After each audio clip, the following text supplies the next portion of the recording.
Yeah, and one of the most veteran and experienced ones as we look at the coaches, it's Steak versus Maffa behind them. Now, Steak is known for how he sculpts and creates these beautiful jungle mid 2v2 duos, and with someone like Flawless and Doinby, this is why people are excited about Rogue Warriors. They want to see the theoretical potential that these guys can unleash from each other. So we're hoping to see that in the picks as well to get into Champion Select. First pick of Kalista, I mean, it's been left open, so why not ban it? But let's go through some of the bans. Zoe, of course, off the table, despite us not seeing it in the last set.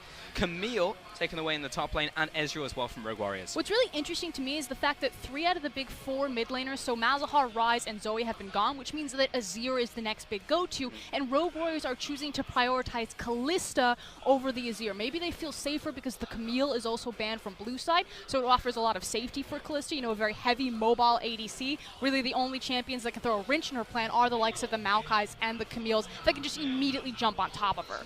True, an early pick over the Gangplank, in fact, for the Shy, who is playing this game. Last time we saw Duke, and now we get to see the Shy sit in that spot. Tam Kench already prioritizing the support pool. Of course, Braum still up as well. RW wants to clinch that one before we get to the second phase. Azir, as you said, Frost will be picked up for the mid lane for RW. Yeah, and it's really interesting to me that they prioritize Tahm Kench over the likes of Azir. I like the Gangplank. GP right now very heavily prioritizing the LCK. We saw it once in Europe just yesterday, and it's such a good blind pick top laner because he really doesn't have any bad matchups. There are worse matchups, but GP can pretty much just survive anything, farm it out, has multiple itemizations of how he wants to run the lane either defensively or offensively, and then just be that terror post-lane phase. Strong against anything apart from the Urgot, am I right, which we saw yesterday, which unfortunately Tell me lost. who won that game? I don't want to recount it Urgot? It wasn't. But IG, they'll take the Varus as well for Jackie Love in the first rotation, now looking towards the second phase of bans. Also to recap what IG banned earlier, Cogmore, Ryze, and Malzahar with the Alistar now as well, so starting to hit that support pool. I wonder if Braum will be joining in momentarily. So I really like the Varus pickup here because I feel like it gives Tahm Kench actually priority in lane phase. Normally when we have all of these tank supports running around, it means that A, we're going to have fairly boring bot lanes where nothing happens, but you know, B, you're that much more reliant on the ADC to be finding lane priority. So someone like Varus, even though he's not technically a hyper carry, although with his Rageblade build, he can certainly output the damage that a hyper carry would, offers the immediate lane control no matter what his support is, which is why I kind of like him as a good flex pick in between the hyper carry ADCs and the utility ADCs. And just raising question marks of what RGB are going to pick up now for their support role. I mean, something like a Rakan still available for them if they want it, but they can't move towards the tank matchups. I don't think Rakan will ever be seen in the meta outside of Xayah. I think we just saw him. What? No, but he was with Xayah. We're going to see him again. This is why I don't like this, is because he has such a terrible lane phase. And across from Tahm Kench, you know, that might be okay, but he just gets shoved in. So he almost has to be with Xayah because Xayah is going to carry him through the lane phase, and you don't just get blasted right there. I like the Shin so much more in this opportunity. It offers you kill pressure much early on, so much more tank, and the ability to play the entire map. Okay, you win this round for us, Kieran. It just doesn't make sense, Pulse! Nidalee as well for Flawless. He's going to get his hands on that. And it's also very exciting to see Flawless on the starting roster now for RW and how aggressive he is. So the highlight reel as well from him in our off days. That was very cool to see. And IG on their final pick now. We also forgot to mention that Lee Sin was an instant pick from Ning. And then Syndra for the mid lane for Rookie. Syndra, she was pretty much not seen globally at all, and now we've got 2 Syndras back to back. And of course, it is Rookie, so he is known for his Syndra play, but she's kind of been edged out a little bit. I'm actually really surprised that Rookie didn't go towards Orianna. To be fair, it's a Rookie and Xiaohu day, so if you, in terms of sample size, it's probably just the 2 players. Like, I'm sure tomorrow we'll see less of a priority on the pick, but who knows? It's the LPL. But now we have the full composition, so we've got the Lee Sin and jungle alongside the Syndra, but I'm looking towards the Nidalee and the Azir, because you were saying very much about Steak wanting it to be a strong mid lane and jungle. Is this a strong mid lane and jungle? Yes, the poke, of course. I mean, you look at Nidalee, you look at Azir, their poke and their ability to long range, not engage, but whittle people down is so strong together, and then you put Primal Surge on Azir, that attack speed certainly helps him, so Nidalee has so many viable targets for transferring out of her aggressive early phase into more of the utility late game phase. You know, she can tag the Gnar, she can hit the Azir, she can always hit Kalista. That sign had SMLZ smiling. Look at him smiling right there. Oh, that's true. But yeah, excited to see SMLZ as well. Honestly, as I said, one of my favorite players to watch because he was just so consistent, but also aggressive. Like, he will make calculated aggressive plays. And that was just cool to see, because in the LPL, usually people jump in, and I just have flashbacks of like Imp on Corky just running in and dying, and it's just like typically what a lot of AD carriers do, but this guy mixes aggression while still tempering it. Yeah, and I know you're excited about SMLZ, but I mean, the featured matchup has to be Rookie versus Doinby. See, Doinby, always the mid lane. He's just, you know, shaking his shoulders, stretching, getting into it. He knows it's going to be a pretty intense lane phase. It doesn't matter what side of the matchup Rookie happens to be on. He always seems to come out ahead. Yeah, into Doinby as well, and it's very much going to be the 2v2. Like, that's the 1v1 in the mid lane, but also the junglers and how they can interact, because Ning is starting to get real good. Like, yes, he came onto the scene last, but he was like, okay, taking over from Kid. Sometimes Kid was even coming back in to solve some of the problems of IG, but got to the point where Ning is just straight up the starter now, and he's actually making things happen for his team by himself. So another thing to track, we've pretty much spoken about all the lanes at this point, it was to get into game, and the crowd also very much behind IG. It's been a full house all day. Yeah, the thing that you need to understand is that this, for me, is the game of the day. RW versus Invictus Gaming. This should be skirmish heavy, very intense, super creative players, and I'm stoked to get to cast it. Doinby, he's pushing up. Oh, he's got the Jade skin as well. And Rookie's just running in the classic. So let's focus our attention on the junglers, because I have a feeling, I mean, obviously jungle usually demands the early portion of the game, but Nidalee into Lee Sin. I like the fact that both Flawless and Ning kind of threw down the gauntlet. It was going to be heavily skirmish. I'm going to put emphasis on Flawless. He needs to really show up. We saw Peanut take Nidalee in the LCK and really gamble on some aggressive invade plays, and while that's totally fine to do, and I really respect the opinion, because when you play Nidalee, you have to be aggressive, you have to get those early leads so you can bridge your power to mid and late game. If you stumble, if you fall, if something goes wrong, you're pretty much donezo, and you're just relegated to being a utility like the old school Athene's heal bot. Bad to real bad, and that's also going to suck for Doinby as well. I guess in the late game, if they do still make it there, then he'll at least get the attack speed buff, and that's all Nidalee will ever be to him. But yeah, Doinby would very much appreciate if the jungle didn't completely collapse. You're nothing to me, but so far we can see Flawless's pathing. He's actually going buff to buff, so red to blue, and this means that he can immediately be a good enough level that he can start scouting out, so I expect him to probably start scouting out into the river, as we're watching an elongated bot lane trade. It is a trade, but is it a trade if one party doesn't get anything?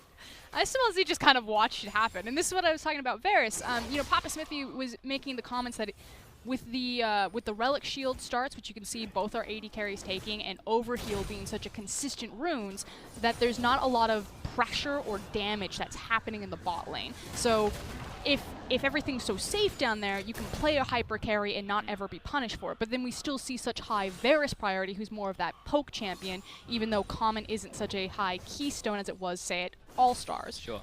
Actually taking a look at some of the top lane stats as well, and what a surprise. Lower kill participation, but high CSG at 10. That's what I'm talking about. Shy always was up there winning his laning phase. And Mouse is actually one of those players who just either goes even or slightly behind, and now he's on a team like Rogue Warriors, where he's the starter. So I think over a bigger sample size, I'm keen to see what Mouse can bring to the top lane. And unfortunately, Mouse got a bad reputation. The Western fans aren't necessarily the highest on him. He never really showed his potential internationally, but there's a reason why EDG put so much stock in him, and now Rogue Warriors. Oh, the cute misses out from Flawless. This might signal Nian, just kidding.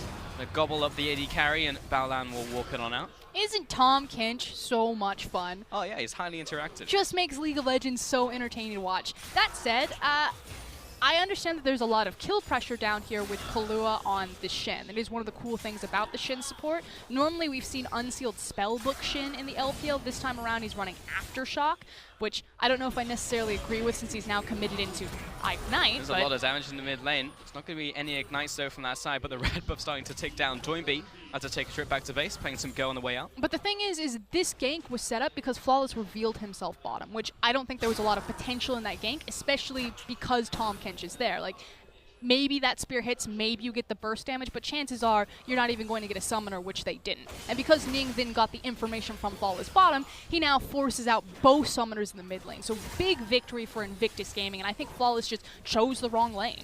Yeah, or maybe SMLZ was like, please help me, I'm getting wrecked. Please, I need some pressure. Which Flawless, what he should be doing is targeting Ning. He should be tracking him. Baolan chasing after, almost gets the gobble on the bot lane, but Chloe will flash away. and just free Summers. And Ning's like, I know you All right. see me, but my job is done. I'll be you back. Didn't do anything. All me. Stretches. You're welcome. Don't worry, kids. That's how I jungle in solo queue. Yeah. I am aware. Botlane going to be pushing in here. There's a big mini wave of massing, so SMLZ should be able to catch up in the farm. But they need to do something with it. So they've now unlocked Doinby. He's rotating up, or we call it a shift, shifting up, and there should be a dive on the gangplank. I think he's recognized something's on its way. Has been tagged out there by the boomerang. The minion wave's not prepped, and they're too scared. Yeah, not going to happen. But yeah, GP, as long as he just gets out the laning phase, he comes out with so much gold with Kleptomancy, it's absolutely absurd. So they got 3 slice sacks of gold. He's popping those consumables as well. Rookie's actually pathing towards the top side now. Has been spotted out by this ward. I don't think... No, Scry's Bloom didn't catch that ward. And Ning is controlling the top side now, so he's pathing towards here. But yeah, the top side is essentially just farming it out. Which is never the good case. I mean, Pulse, you just talked about it. If GP gets out of his lane, he gets so much gold. And if he's ever into an area first, his team fight ability is actually quite terrifying. So far, the first 5-6 minutes of this game, I actually give an advantage to Invictus Gaming. Yep. Flawless's gank really didn't buy them anything. He's not keeping good track of Ning, and Ning is just being far more effective on the map. And so far, these lanes outscale. And the mid lane is actually equal in terms of those minions, but if you look at the CS score, 52-39. So Rookie is actually just winning in the 1v1 as well by himself. So 100% you can say the advances in the early game goes to Invictus Gaming. Just looking at the stopwatches as well. 1, 2, 3, 4, 8. They're now viable, 7. which I think is what kind of drew the gank away from Rogue Warriors. They were looking top, and they're like, oh, but the stopwatches, they're not really ready yet. Yep. We'll play it safe. Maybe in a little bit. The Mouse gets his first back of the game, actually goes for the boots here to see if he can harass down the Shy just a little bit more. So mitigate the damage coming out from those parlays. And what are we going to get? So cashes in the extra gold that he gets. Sell that potion. We're going to go Sheen. Actually just doesn't care about the laning phase at all. So Sheen Phage goes back into top lane. Even though he uses teleport to the top lane, it's like, you know what, I'll just use my ultimate to help anything on the opposite side of the map. It's he all understands what he wants to do. He wants to win those trades, and he wants to be a bully. And he's certainly got enough ward coverage and control of the mid lane to do so. Sure. So as long as Ning and Rookie are responsive to him, the Shy is going to continue to snowball his gangplank. And just a bit of a trade here. This could be long, actually. It knocks him out. That's going to be a flashback from the Shy. Terrible flash. Now has to bring down the ultimate. Mouse will now start backing away. He's in Mega Form for a bit too long, but that's a lot of damage onto the Shy. As we were just building him up, he decided to play so overly aggressive and take a very terrible trade, which loses him a lot of the momentum that he built in that lane, which is pretty bizarre. Normally the Shy is recognized for such clean lane phases, pretty much getting the 1v1 over everyone in the LPL. I mean, also that's one of the most scripted things that Gnar can possibly do. You see the rage bar go up over the last 30 seconds. It's not like it's like, oh, he just immediately jumped on me. It's like, no, he was building up rage for the entire wave. So a little bit surprising there from the Shy, but to be fair, first game back on to this stage at the very least. How many stopwatches do we have? 9? No, less than 9. 7. I think I counted. I think 1, 2, 7. 3, 4, 5, 6, 7. Quick maths. Inspiration tree. Hold on though. We'll hold the thought as Tom Yeah, you don't really need to do that. Like still Battlelands and the League of lane Legends. Kench, like, he's still there. Don't worry about it. I keep seeing Shin. I'm like, maybe. He has Hex Flash. Unless they're jumping on, yeah, he does have Hex Flash, and he's been using it pretty consistently as well. We just haven't been watching lane while he's been using it. Okay, Inspiration Tree. I think the. Just keep going, Frost. I don't know why. Just keep going. I know you see the Shadow Dash, and you're just like, I've got to stop. Just keep going. Well, the point is that the Inspiration Tree is broken just because of how much free gold. Like the fact that we're in this game and there's 7 stopwatches, and everyone's used to hearing that. But it's in. Tandem with the Resolve tree. I actually don't like the fact that Kahlua took Aftershock. I actually think it's much better to go for the Unsealed Spellbook just because of all of the free things that you get there, even though you are a Shin support, and then take Resolve secondary tree, because you still get the tankiness from the Resolve tree in terms of the flat health, because of the Inspiration tree giving that added trait benefit, which I just think is part of, like everyone talks about all the free gold, you know, you get the kick-ass boots, you get the stopwatch, you've got Futures Market if you want, like there's so much utility there, but the fact that you just get more AD or AP or health as your secondary trait is absurd to me. Like, why did we give that for free? There you go, Balan. Just eat them up again. Yeah. So I think there's almost no excuse. I know people were kind of, poking fun at Soaz at All-Stars when he ran Inspiration Resolve on Maokai. They're like, why would you ever do that? Guy was a Time Lord. Yes, total Ginja moment. I think he was actually a genius. So Soaz, I am so sorry. Yep. You truly You get were. our respect from the LPL crew to you. But no, there's a reason why, tank matchups are so prevalent in the top lane right now, and you only really get like a Gangplank and some Alawi and some of these random picks come out, is because you get so much health. 145 extra health is absurd by running both of those two trees. And really the only type of Resolve Keystone that a lot of them are running is Grasp.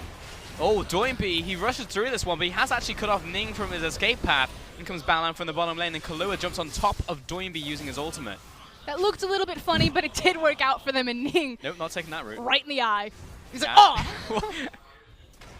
It's not like he could see anything anyway. Oh, hold on. Again, the Shy. Bet you wish you had Flash. I just wish you had Flash. He's fine. Fortunately, in Mega Form, there's not a lot of chase potential, but now he is actually in kill range underneath this tower without oranges. Yeah, but the thing is that he feels safer because he knows no one can join them. It's now bottom lane. Good flash from Jackie Look. He's going to be taunted up, but in comes Balan, and this is going to be a long, long chase. Locked in place, and that will be a kill onto Kahlua. First blood to IG. Oh, the overstep, and the teleport's like, you're not completing that. Okay, so we finally got some action. Tahm Kench still ruined the day, but he didn't gobble someone up. Yep. That's why you got to keep track of back-timers, people. They obviously knew that the support wasn't there. They thought that they had an opening. Wasn't what they wanted, and now top lane. Take it. Be a man. That was an ambitious Q. Ning got to kick against the wall. That's almost 100-0 damage from Ning. Caught him out in the bush. Jumps over the wall. Follow-up of the ward jump. So level 8 to level 7, not terrible. The thing, though, is that Lee Sin into Nidalee, Nidalee doesn't have a damaging spell for her ultimate. So the thing is a lot of Lee Sins will play out this combo where they'll just get level 6 and then they'll just walk into Nidalee's jungle and be like, hey, remember those times where you were super obnoxious? Yeah, I'm just going to kick you in the face and there's nothing you can do because my damage is now so much larger than yours. Happened at level 8 this time around, but you saw it right there. Ning is not messing around. That's a lot of damage. The Shy is still in the top lane. He has TP. He could have gone back, but he's going to stick around. But it was that confidence where the Shy knew that, yes, theoretically he could have been Dovin, but because his jungle and his mid lane are in so much control, it allows him that safety to be greedy, to continue to grab and scrape away as much gold as he can before being forced to use that TP. So, again, IG just super stable through their mid-jungle duo that is offering safety to their other side lanes. I get it, but it still makes me clench. I watch him, and he's just like on 100 HP, and you are so close to dying. It is unreal. Are you afraid of the mouse? I really am. I mean, he had kill pressure. He made that play earlier, and he's got almost a 3-wave advantage over the Shy. But that being said, Kleptomancy is obviously going to even that one up. Back to the mid lane. Haven't checked on that one in a while, and there's actually an even bigger CS lead opening up. 30 farm at 12 minutes is gigantic. Doesn't feel great. That said, Rookie does also have the Spell Thief, so he is getting some of that bonus gold every time he makes a little bit of those trades. So it's actually worse than just the CS counter in terms of his gold advantage over Doinby's Azir. But it feels pretty bad because this is essentially the 2v2 in the mid lane jungle losing on RW to IG, and we were very much talking about that at pregame, talking about how that should be doing well. And so much of it was actually, again, I feel that it was started by Flawless having the wrong read on which lane he was going to prioritize. Again, usually with Nidalee, it's about tracking and hunting the enemy jungler, making him, or not allowing him to have as much impact on the map. Flawless chose bottom, and frankly, from, minute 3, that's really set them behind because Ning's then had the advantage. Very much showed itself. I mean, Ning hasn't needed to do too much apart from reaction gank and just get a kill from it. We're spending a lot of time topside, but it's just a GP lane, guys. Like, this is the one of the ones that it's fine not looking at, I'm always like, look at the top lane. Why aren't we looking at the top lane? But he's just going to farm with Q. I just want to look at the junglers. I feel like that's where still all of the action is. Although, as I say that, the Shen and Tahm Kench lane got a kill, so... True. I'm not very good at lottery here. To this day. I still don't know how it happened. So what have we got SMLZ going towards? Got a Bill's Water Cutlass, so going for that early Blades of the Ruined King. And a very early Rage Blade completed for Jackie Low. That is early. 14 minutes. Yeah, probably look towards the wit's end, I'm sure, after that, especially into Doinby and Flawless. Oh, yeah. So much magic damage that he needs to deal with. I don't mind. So here's the thing. There's obviously two different ways that you can itemize Varus. You know, you can go for more of the traditional crit build, or you can go for the Rage Blade Wits In, which is obviously good for longer sustained fights, so they'll hold the point. Yep, the Shy underneath his tower needs to dodge the spear, in which he does. Teleport is also being used out from the mid lane there by Doinby. And this is an instant reaction from Ning just to take the dragon. The Shy will go back in. That spear's gonna land. Flawless needs to get in range for the execute, but he's got the perfect timing. Flawless again lands another spear. Last auto attack. The Shy doesn't have anything else in the bank. Mouse chasing him after he's running away from the tower now, buying a bunch of time, but ultimately going down. But that's the story of this game, because while the Yakety Sacks were happening up into the top lane, there was massive wins for IG down in the bottom side of the map, picking up both the dragon and a tower to follow. So yes, they lose out on getting the first tower benefit, but they get so much more across map. Yeah, Doinby just wants to put a bit of chip down onto mid lane, but he's going to have to run away as Jackie lands a nice ultimate onto SMLZ. Kalu is doing what he can to at least stop Tam Kench from getting damage down onto his AD carry as well. Ning was hunting. He's decided to curve back towards mid lane, but he was actually on his way towards that bottom lane. So IG, they are not slowing down. Pedal to the metal, and they're going to drive this through the Nexus. I mean, right now they're still pushing the bottom lane. AD carry didn't even take any damage, and Dracula spat out of the stomach and still attacking. And they have the confidence to do it, because even though Ning isn't participating bottom, he's at least giving them vision that no one is coming to Shin and Kallista's aid. Ooh. Now top side. Good ultimate from Shen right there, and that's going to be the sweep. Oh, that was sick. That was a good kill there, but Ning should be falling here. There's no one to jump to, nowhere to go. Oh, there was over the wall, but unfortunately the auto attack followed him from Mouse. So 1-for-1 trade, but it's about where that kill gold goes, and unfortunately it actually went on Ning. I would have preferred that kill obviously be transferred over to Rookie, but the rest of IG have grouped up, and they're going to try to siege on this tower. And with Azir dead, that's so much wave clear gone. Can wave as well. Got the zoning ignite, I like to call it, from Baolan. He's going to get knocked into the tower though. He's going to have to pop that great health for just the last second. But the tower goes down, and that's what counts. And again, IG ballooning their gold lead. It's about now 2K. In their favor, and it should be Rift-Tailed and top tower as kind of the next big setup point. So making their reset, and then probably going to be placing their vision, which RWE, they know this. It's now, do they feel strong enough that they can contest or hold off? SMLZ will get a bit of time in the bottom lane to just farm, but he's not really going to be able to push up to the tower, because now the Shy will pick up this nice, big, juicy mini wave. Because there's these are the options. I was actually really curious. Now that Flawless has made his back, it's clear that they're just going to probably farm this out, maybe poke a little bit about the Rift-Tailed, but they could have sent Kalista, Shin, and Nidalee down for a trap to try to kill the GP, and then traded the Rift-Tailed and top tower for bottom tower if they felt they weren't strong enough to look for the fight. Alternatively, Rogue Warriors looking for this gank onto the bottom side. The Shy not using his oranges just yet. In fact, he's turning this one around, or at least he's trying to fight, though he's not doing a lot of damage. I was expecting someone else to be there, because he wasn't just running for the hills and going back, though Mouse will unfortunately down on the top side, making it a 1-for-1 cross-map trade. Yeah, just bad synergy right there. There's no reason for Mouse to get caught. It was pretty clear the team were like, we can't fight Rift-Tailed, we're not strong enough to 5v5, we're going to trade objectives. And Mouse is like, what? Stand up the objective and die for free? Got it. No worries, I can do that. Though mid lane looks like it might actually be traded from Flawless and Doinby. Bot side also taking a bunch of damage.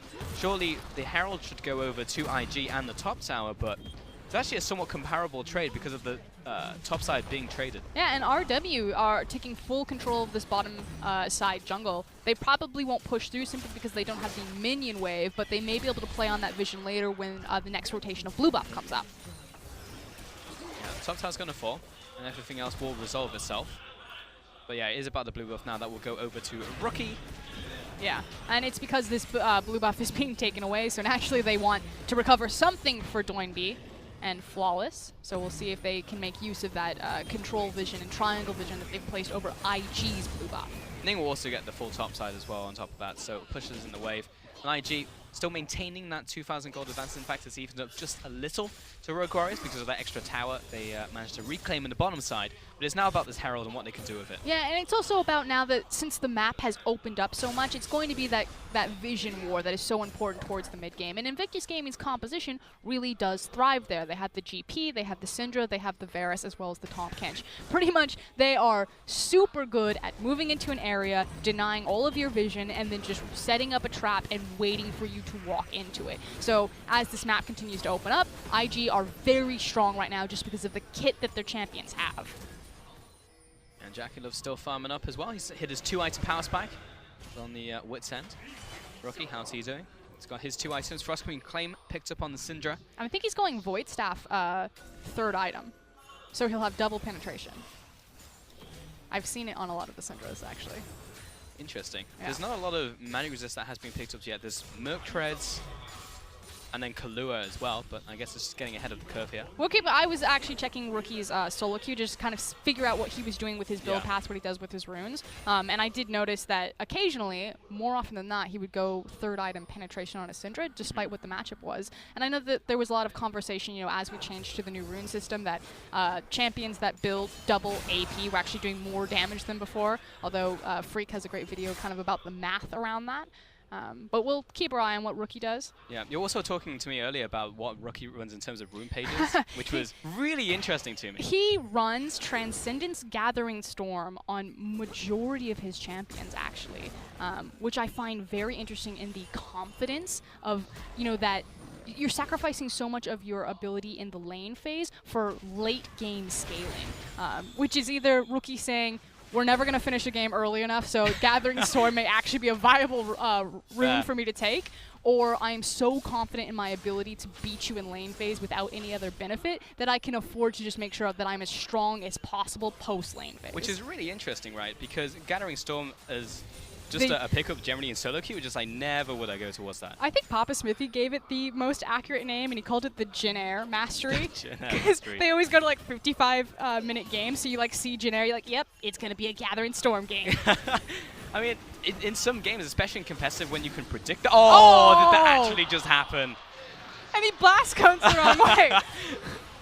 I'm just going to call that the style cone right there, and Flawless, he's actually just laughing so hard right now. Actually, well done. How much damage does a max range spear do at this level? Because I don't think it's very comparable to Smite, but it can't out-damage Smite, surely. And you can see that Ning knew that that was a possibility because of where he was positioned in the pit. It just came from a different angle. Unfortunately, Lee Sin is blind, so he couldn't see that literally fly right in front of his face. Yeah, that's the reason. Well, that feels pretty bad, but at least it was just an Ocean Dragon compared to what else it could be. We're going to have another Ocean Dragon coming up next. But Ocean Dragon is so good on RW's composition. They've got Nidalee and Azir. They just want to sit in a lane phase for as long as possible and just poke. Look, I'm just trying to look at the silver lining. That's what Clement was teaching me earlier. The silver lining was an Ocean Dragon. Just look at the silver lining, Force. That's all you need to do. Close your eyes. Don't look at the game. No, it stung.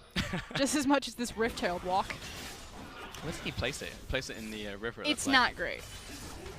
Here we go. It's not a great Rift-tailed. Yeah. I'm going to give that a solid 3. Out of 10? Yes. Would it be better if I said out of 5? Yeah. Well, I mean, yes. I actually feel like 3 out of 5 is still just as bad. 3 out of 5 is average, but like, that was not great. Ning looking for the engage. He's going to instantly flash away, though, as the ultimate was used by Joinby. Teleport used by Kahlua. He was expecting him to be jumped on. Oh, Rocky pushes forwards. That's a bunch of damage on SMLZ. Unleash power as well. Great stopwatch. Perfect timing on the stopwatch. But he's going to get caught out regardless. Rocky still places down the damage, and they're shoved out of the jungle. Yeah, I feel like his team kind of left him to die. Yes, the stopwatch came through, but that then meant that he had a giant bullseye like, hey, I'm about to pop out of invulnerability right here. What needed to happen is if Kahlua felt comfortable, that the Shen steps up and is able to either find the taunt or dissuade them. So IG subpar Rift Herald actually pulled RW out of their jungle. They then rotated into the red buff immediately and then made the Rift Herald work for them. So it was just kind of like a... Yeah, we meant to do that. Like a... What do they call it in CSGO? Like it's a feature, not a bug. What? A feature, not a bug. Like a flash grenade? A flashbang? Something to like, to distract them. Right. Smoke them out as a smoke grenade. Can you tell that I play FPS? No. Something to distract them? It's absolutely a flashbang. Wait for a smoke out to distract them. Baron's just doing a bunch of damage to Flawless. And it's still going. It's angry today. There we go. Azir placing his turret up in mid lane as well, so kind of some artificial pressure. Uh-oh. They've started it. And actually, they cleared out all the vision as well. There's got to be an inkling, that here comes the teleports from IG. They know this is happening. Azir burns this very quickly, but it's down to half, and they back away. Yeah, and Invictus Gaming are actually split as well. They've got 2 members on top side, most of the members on the bottom side. So very lucky that RW actually didn't have enough vision on the back side of the pit, because if they had known that IG were split like that, then you just pick which one that you're going to collapse on. I like the idea, though, from Rogue Warriors, just in case IG do not react fast enough. But then you lost both your teleports, and the difference is one of them has a global ultimate. So Mouse trading teleport for GP is still in favor of Invictus Gaming because Mouse has to be there for those team fights. The Shy doesn't. True. And they also have Kahlua. I guess he's not much of a split pusher. And Rookie hasn't swapped up to his teleport as well. You take that back. Unseal spell, but Kahlua can split push. I mean, he can, but without anything that will help him, like a Sunfire Cape or Titanic Hydra, is going to take literally half a century. I was actually having this conversation backstage during Series 1. This idea that the supports, you know, now that all the 80 carries are taking Relic Shield, like, how often do you see a support with 98 CS? Like, think of how much gold they have. They have more gold than they've ever had before in this game. They're completing items so much earlier than they used to. So what you're saying is they should just build carry. Sunfire Cape and split push as Baron attempt number 2. I would like to see it, because currently Chloe is essentially just a promoted minion if he tries to go to a side lane. That's rude. I mean, it's true. Push it so slowly. It does mean that he can unlock himself from Callista, even though you don't usually want to separate from Callista because then her ultimate pretty much means nothing. But because he is the Shin, it does give him that cool opportunity that he can tag team with other people and then move over and join his team with Stand Also, United. he can Taunt Flash directly onto Rookie. He'll jump away, but the Ignite's still ticking. I'm actually not sure if he can survive this one. It's going to be the last tick, and it's not going to be enough to finish him off. And now Doinby's overextended because of this play. Kalua's already dead. Jackie Love and Ning were looking for the chase. And so much was extended for that for Rogue Warriors, and the Shy, again, had all of that free time bottom. He ate up, I think, 2.5 waves to himself, and now forces Mouse to come join him. And again, he doesn't have his ultimate, but it's going to be up sooner than that teleport cooldown will be. IG starts up the Baron. Bot side is being pushed in from the Shy as well. Rock in a hard place. Look at Mouse. He's like, split-second decision. Know where to go. Do I go bottom? Do I go to the Baron? What's happening? And it looks like he just lost from both walls right there. I mean, bot tower is literally a hair's breadth away from going down. Now he's in the 1v1 trade, but the teleport on top of him as well. And they actually, it looks like they're going to kill the Shy. He's actually walked into the turret. He's 100% dead. IG, they need to engage right now in this 4 versus 3, and they do get Flawless. They take out the jungler. Rogue Warriors, they essentially just had to do nothing in that scenario and it would have been a win, but now the Spooky Ghost, it's connected onto Doinby. He takes the tower shot and the slowdown as well from Jackie Love. Just needs to get in range for the lick. Waiting on Baolan if he can connect it, and that is essentially the death sentence for Doinby. Jackie Love will finish him off. And you were correct there, Pulse. He said all RW need to do is just make sure that the Baron doesn't go down. But unfortunately, IG saw that the Shy had been caught out and then turn and find a pick of their own. And we continue with this Harlem Shake of Barons. Well, it is the LPL after all, but IG, it looks like they have finally wrestled control of the area. Started up the Baron, and there's a small contest courtesy of SMLZ and Kahlua.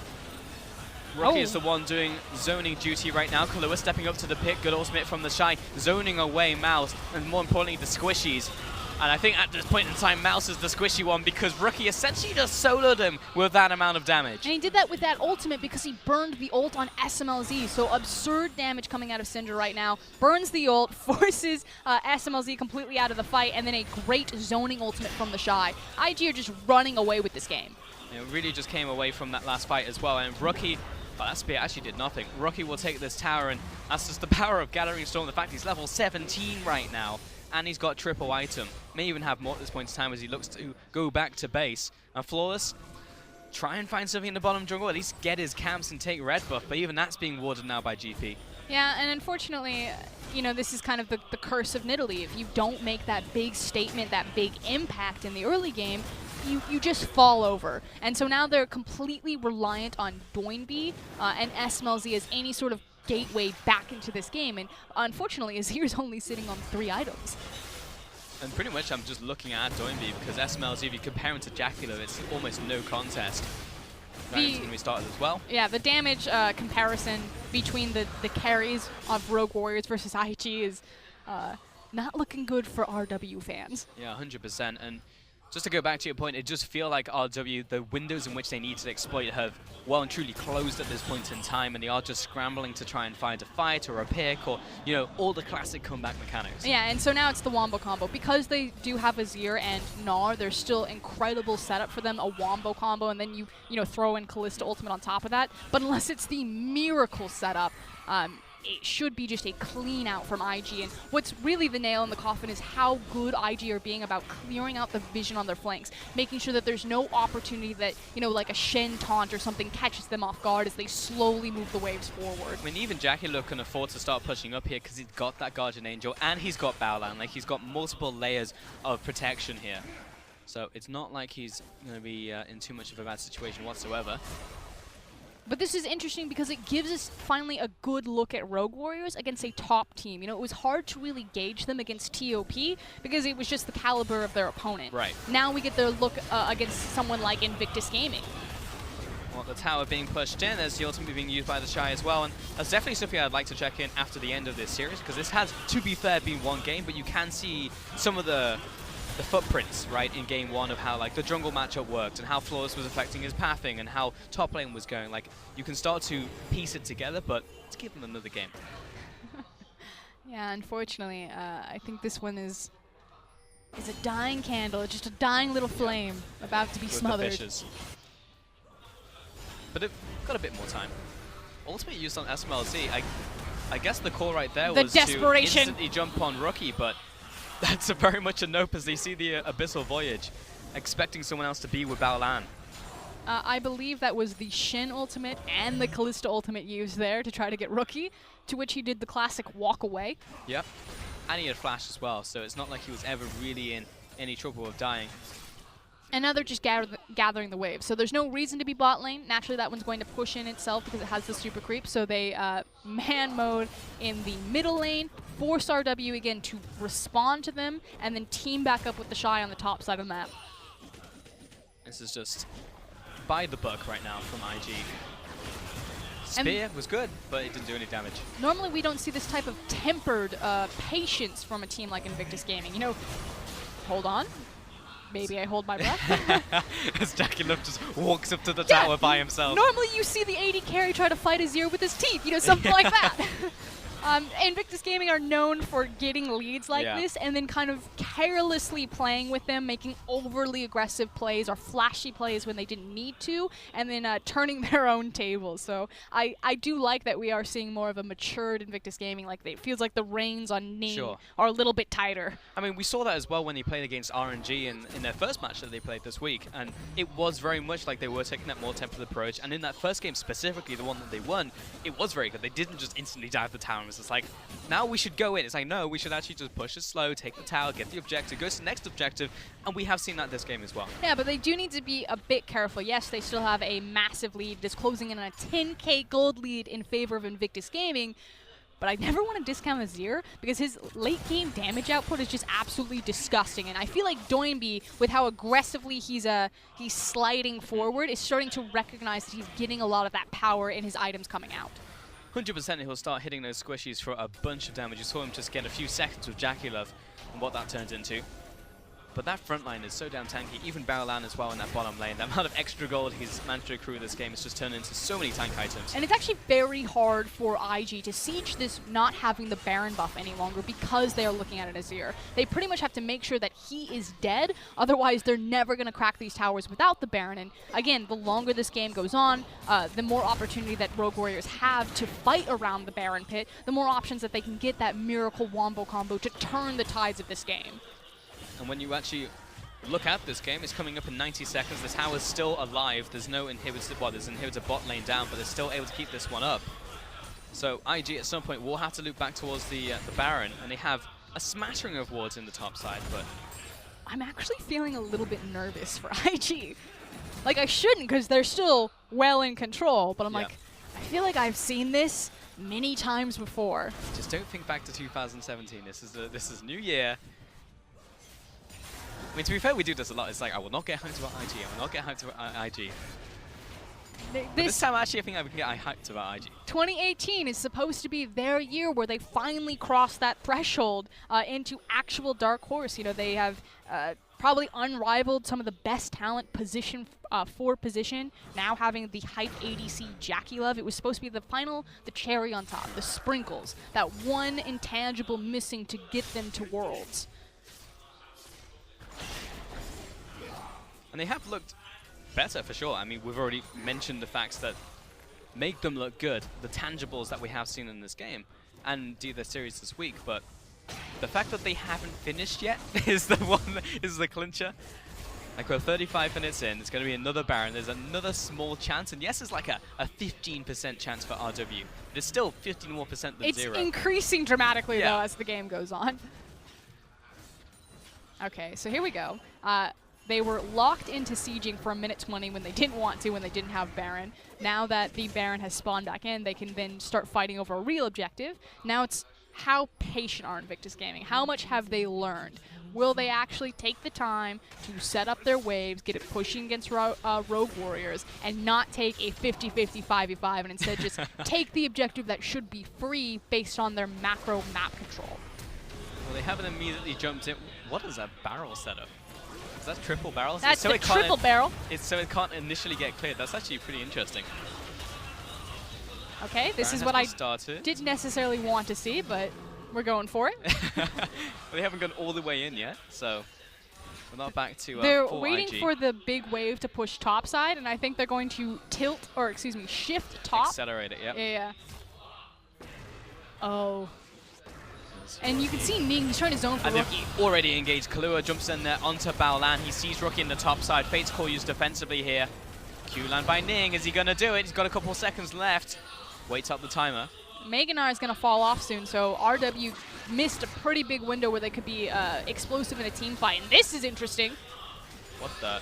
IG have just rotated instantly to top side. They have two members there, and Rookie's actually blocking anyone who can move up. This is a creative way of actually knocking down the tower, though the rest of the team is important they don't get caught right here, because they are on the top side. They're completely split. RW, they've found the jungler. He falls into his Guardian Angel. Can they get him out? Because he will have the safeguard. Flashes away as well. But keep in mind that RW are on the other side. Like, they're fighting from the wrong sides of the map right now. I'm really on the fence of if I'm like really for this play and very excited about it, and it's still evolving. I feel like I'm literally watching like a Picasso painting being completed. I'm like, I don't know if the eye really goes there. Okay, here we go. More like Bob Ross. Is it ruined? Is it saved? We're about to find out. Kahlua jumps in onto Baolan. He jumps away, knocked into the wall. Rookie, takes a big spear out from the jungler. He has been gobbled up by Baolan, catching a second and gets the shove away. In comes Mouse once more. Baolan, he's very low, but he's still alive somehow. And Rookie kiting around. What an absolute hero. 4-0 to IG. Make it the 5-1. Okay, so that was a happy little team fight. It was actually a masterpiece that Invictus Gaming had put together. Very creative macro play there, using the Tahm Kench ultimate. Again, drawing Rogue Warriors out of the place that they had set up camp and will now end the game. And it all comes to this. It all accumulates to the game win. Both Nexus turrets will be falling. And IG, it was a creative way to win the game because they knew they couldn't just straight up siege. They pressured the Baron and they take game 1. Nexus falls. GG, IG. And this is what we need to see from Invictus Gaming to take them into status of Dark Horse. They can't just be a good team anymore. They have to be a smart team. We saw a lot of that this game. And it is a bit of a head scratcher there from Doinby. Because after that early game kind of went awry, the jungle, the mid matchup didn't work out for Rogue Warriors. There wasn't a whole lot that they could do. They tried their hearts out. They could stall, and yes, it was just like there's a point in this game that maybe Azir gets to the point where he starts ripping everyone apart. But unfortunately, Rook was too far ahead. Bot lane was too far ahead. It's kind of snowballed out of control from there. However, this is a series that is 100% not done. This is definitely one that could go all the way. Welcome back, Rans, to the desk. How are you feeling about that game? Feeling good. At first it was uneasy, because the best thing or the worst thing about Azir is that you can never feel confident. Doesn't matter how far ahead you are. How are you going to wave clear mid lane? It's like, okay, maybe we can split push him. Maybe we can try and gerrymander it, go towards the bottom side of the map. And then you're like, well, actually, Gnar is defending that quite confidently, doing quite well. It's like, oh, hard. Let's go towards Baron. And so it ended on a Baron fight. Excellent for IG, but it really was a Baron fight where you're like, oh my god, this is not controlled. It was smart. It was smart to go for the inhibitor. That was that one smart opening. But you even saw that Gnar ultimate right into the wall. The Nidalee spear right on top of Rookie. That could have ended very poorly, but it didn't. IG took the win. But it didn't. I think it's pretty much the but game in a nutshell. But it did. It could have gone wrong, but it didn't. And IG, I want to get to the point where it's just like IG, they won and they just got it. You know, yes. They were always